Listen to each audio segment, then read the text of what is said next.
Hello everyone, this is Alex with Patterns for Pirates, and today we are starting the Lumberjack shirt sew along. This is a pattern that have been very requested since its re-release, so definitely one that I know is loved, and it will be sewn by a lot of you, whether during the sew along or afterwards.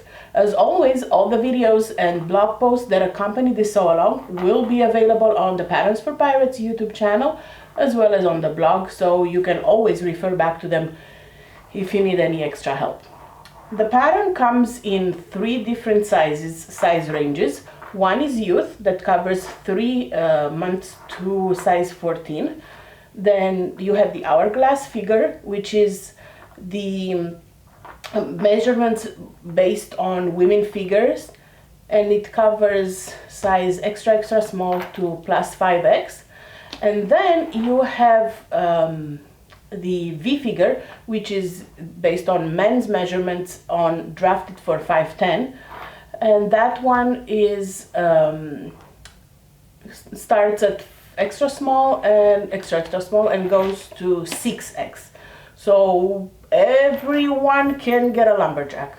You get a lumberjack, you get a lumberjack, everyone gets a lumberjack with this sew along. For this pattern, this is drafted for woven, so it's definitely not a pattern drafted for knit. For the outer part, my favorite would be flannel, which is what I'm going to use right now. It's just a simple flannel that I got from Joanne. There's also an option to line the lumberjack, and you can line it with something cozy like a minky or a sherpa, or line it with flannel, or you can leave it unlined just like a regular shirt.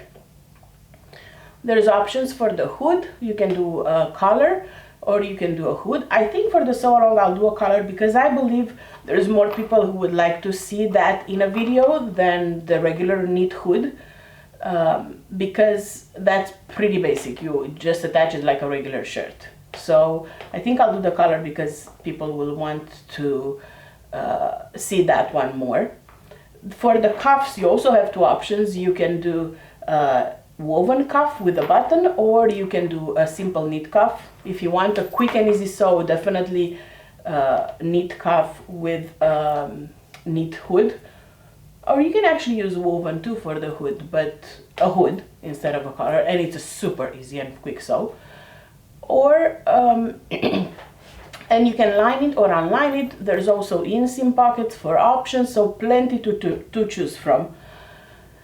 Without further ado, let's get started. So I will be opening my projector file. The patterns, all 3 of them come with a projector file, an A0 file, a letter, A4 format, and a tutorial. Now the tutorial is split from the printing pages to make it easier for everyone, because there's only one tutorial for all of them, so it's a separate file. Just make sure you download that one, and then download whatever file you want based on your location and your way of sewing. I downloaded the projector file. I'm going to select my size. I'm going to be sewing a size 12 for my boys, and I'll just go ahead and dim the lights and see you here in a second so we can start cutting and chatting together. Okay, so we're going to start cutting with the front piece, because that one is the biggest one, and you know I like to start cutting with the biggest ones. And I think the pattern with the projection will show a lot better on the reverse side. So how I'm going to match my pattern for this plaid, I'm going to make sure that I match my pattern on the front of the fabric. So this is pretty easy and pretty straightforward. So I'm going to match this pattern, and I'm going to cut only once. Okay. Put all the markings on your pattern. Everything that you see on the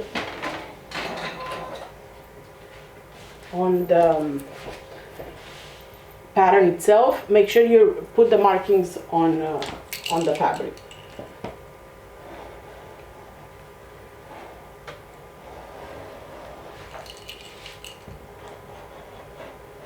Okay. I think I'm going to do an unlined option, depending on how much fabric I have.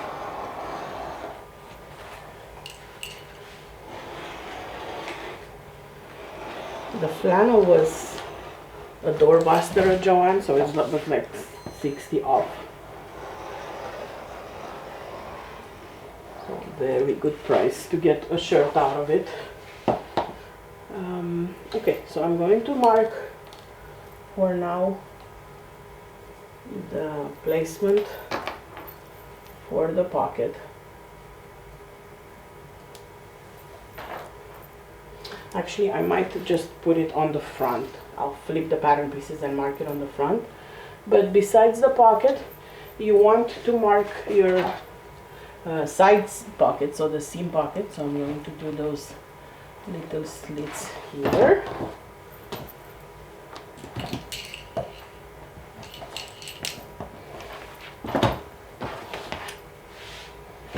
Okay, so let's flip the fabric, and now you can see the pattern is continuous. So it looks really professionally done.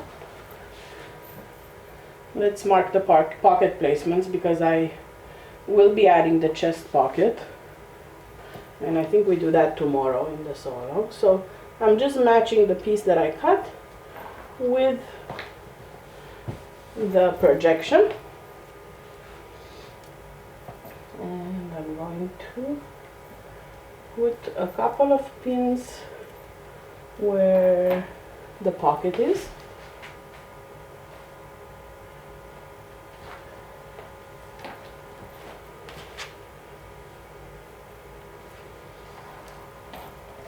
And I'm trying to put it on both sides without catching it. You can always mark with an actual pencil or tacking it. I find it to be easy to mark with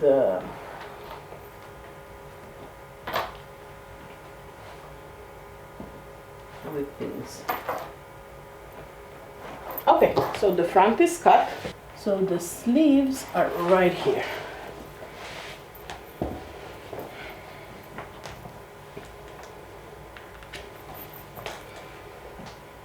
Okay, so again with the fabric, right sides together, I'm cutting one time, which will save me time and make sure I have everything mirrored correctly.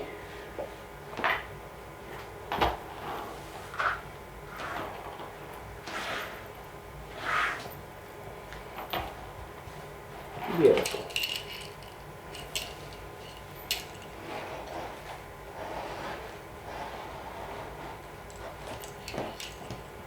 Okay, add your notches for the shoulder and the front and the back. Front has one notch, back has two notches.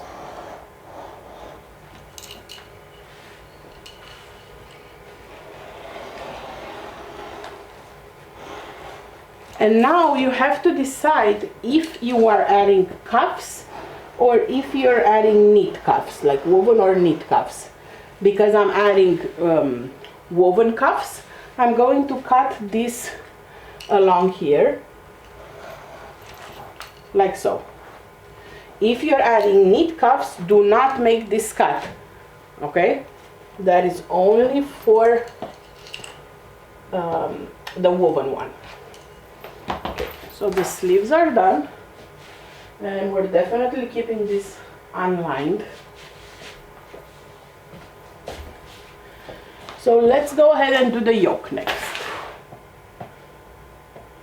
The yoke is cut on the bias because it looks cuter when cut on a bias. Let's see.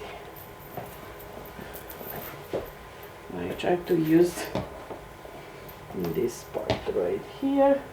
And because it's plaid, it's pretty easy to use the print to place it on the bias.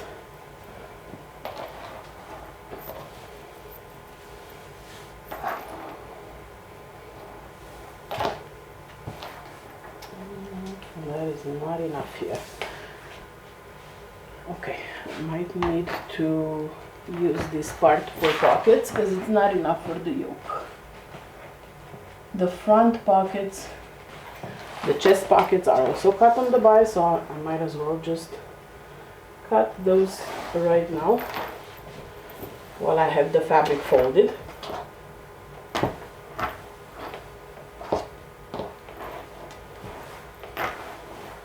Okay, so this will be my chest pockets.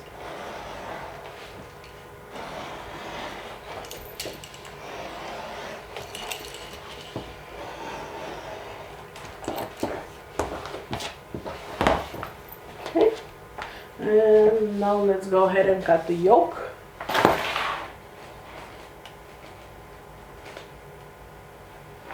And because I'm not lining my my jacket, I am going to cut two of them. If you're lining your lumberjack, then you only need to cut one because you will have a solid piece for the lining. So your lining is an actual pattern piece that's solid, so you don't need to worry about having two yokes. Only one is enough.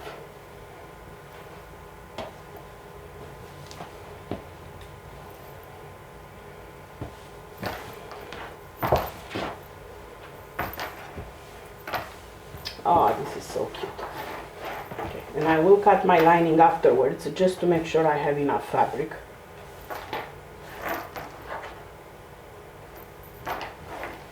But this is the outer part. I mean the yoke lining, because I'm not doing a lined option.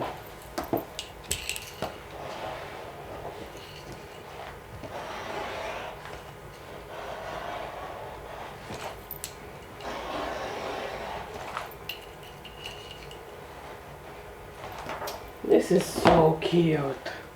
I'm digging this flannel. Okay, pretty. Let's go ahead and do the collar. And then I'll go back and do my other yoke. So for the collar, I need the pattern pieces that are like here. When using a projector, you can rotate your file so it accommodates your cutting table as you prefer. Okay, so I need a collar stand and a collar. And I will need two of each.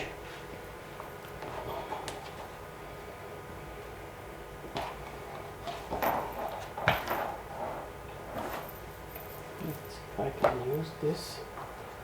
If not, I'll grab the bigger piece. No, not enough. So let's grab this. Perfect. This one works good. So I will get two collar stands cut.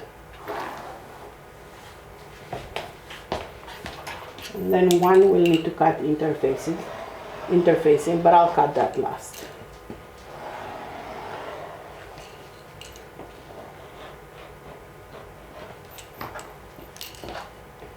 If you're doing the hood, you're obviously going to be cutting the hood pieces. Don't forget to grab some single fold bias tape so you can enclose your hood raw edge.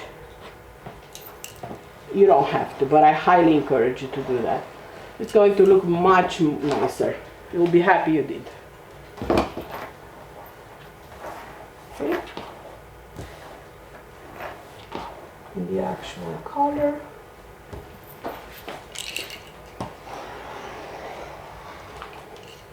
And this one also requires one interfacing piece that we're going to fuse at the end of the day.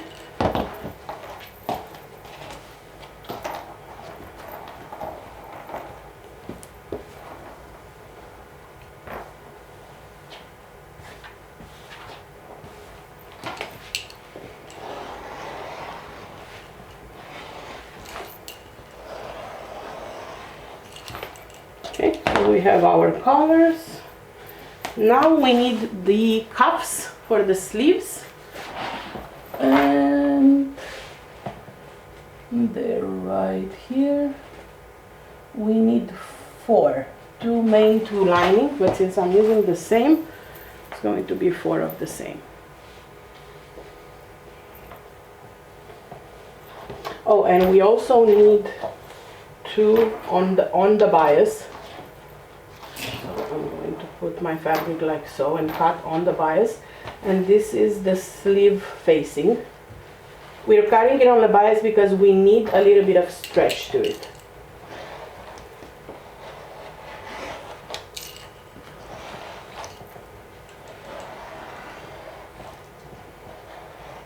Okay, so that's the facing. And now let's cut the woven cuffs, and we need 4 of them.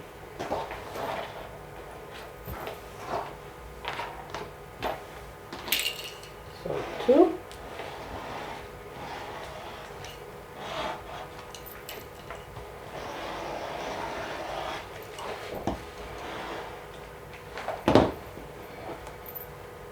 And then 2 more. See how easy it is to use a projector? Oh, I cannot go back to printing patterns after having used the projector for over a year now. Okay, cuffs are done. What else did we need? We need the yoke, and we also need the pockets. But I will grab a different fabric for the pockets because this is definitely not enough. And let's get the yoke out of the way.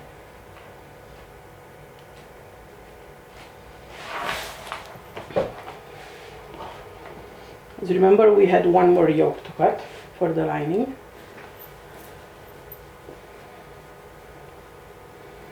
And again, it gets cut on the bias.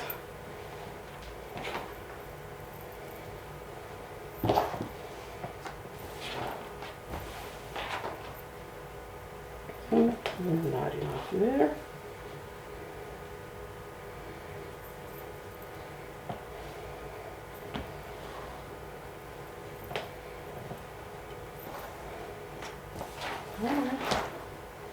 Work with me here. This was a 2-yard cut of flannel that I'm puzzling here right now. So it was enough for everything except the inseam pockets. So not bad. I do have to admit I did not check the chart. I estimated that it would be enough, and it is.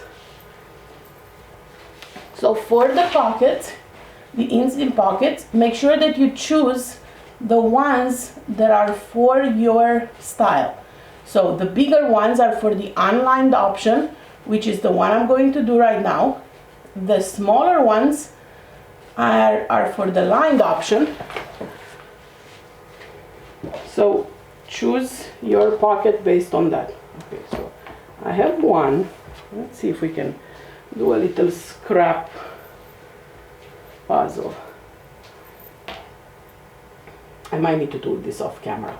So I'm going to go ahead and cut my pockets, see if it's enough. If not, I'll just grab a different pocket, a different fabric, woven fabric. No big deal.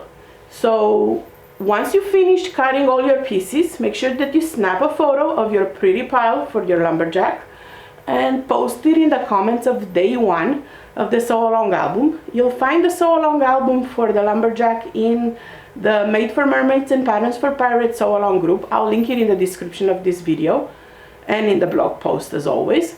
So check in there with your progress for day 1, and I'll see you back here tomorrow when we'll be sewing the chest pocket and we'll be sewing the shoulder seams.